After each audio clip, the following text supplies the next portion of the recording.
কোন দেবতার পুজোতে কোন ফুল দিলে ভগবান প্রসন্ন হবেন?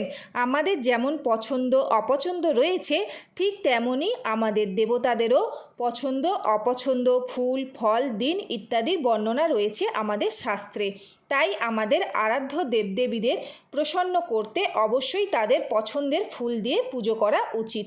কিন্তু আপনি জানেন কি কোন দেবতা কোন ফুলে প্রসন্ন হন? নাম্বার 1, প্রথমেই বলবো ভগবান গণেশ। গণেশ ঠাকুরের লাল রং সবচেয়ে পছন্দের, তাই তার পুজোয় অবশ্যই লাল ফুল অর্পণ করবেন। নাম্বার 2, ভগবান বিষ্ণু। ভগবান বিষ্ণুর সবচেয়ে পছন্দের রং হলো সাদা, তাই বিষ্ণু পুজোয় অবশ্যই সাদা ফুল অর্পণ করুন। সাদা ফুলের সাথে তুলসী পাতা অবশ্যই অর্পণ করবেন, কারণ তুলসী পাতা ছাড়া নারায়ণ পুজো অসম্পূর্ণ রয়ে যায়। নাম্বার 3, মা লক্ষ্মী।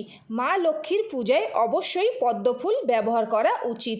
যদি পদ্মফুল না পান তাহলে যে কোনো হলুদ বা লাল ফুল দিয়ে মা লক্ষ্মীর পুজো করতে হয়। নাম্বার 4, ভগবান শিব। ভগবান শিবের পুজোয় প্রধান উপকরণ হলো বেলপাতা। বেলপাতা ছাড়া মহাদেবের পূজা অসম্পূর্ণ। তবে মহাদেবের পুজোয় ধুতরা ফুল, আকন্দ, নীলকণ্ঠ, করবী ইত্যাদি ফুলে মহাদেব সন্তুষ্ট হন। নাম্বার 5, মা দুর্গা।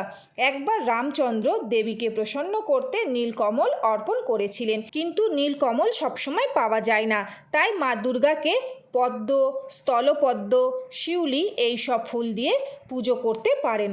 নাম্বার 6, মা কালী।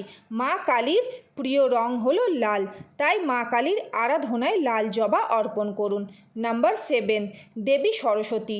দেবী সরস্বতীকে সন্তুষ্ট করতে তাকে হলুদ রঙের ফুল অর্পণ করুন।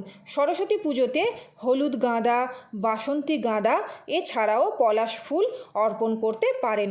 নাম্বার 8, শনিদেব। গ্রহরাজ শনিদেবের সবচেয়ে প্রিয় রং হলো নীল, তাই ওনার পুজোতে কোনো নীল অপরাজিতা বা নীল রঙের ফুল অর্পণ করতে পারেন। নাম্বার 9, শ্রীকৃষ্ণ। শ্রীকৃষ্ণের পছন্দ হলো সুগন্ধিযুক্ত ফুল, তবে রক্তবর্ণ গন্ধহীন কোনো ফুল অর্পণ করবেন না। নাম্বার 10, হনুমানজি। হনুমানজির পছন্দের রং হলো লাল, তাই ওনার পুজোতে লাল ফুল অর্পণ করুন।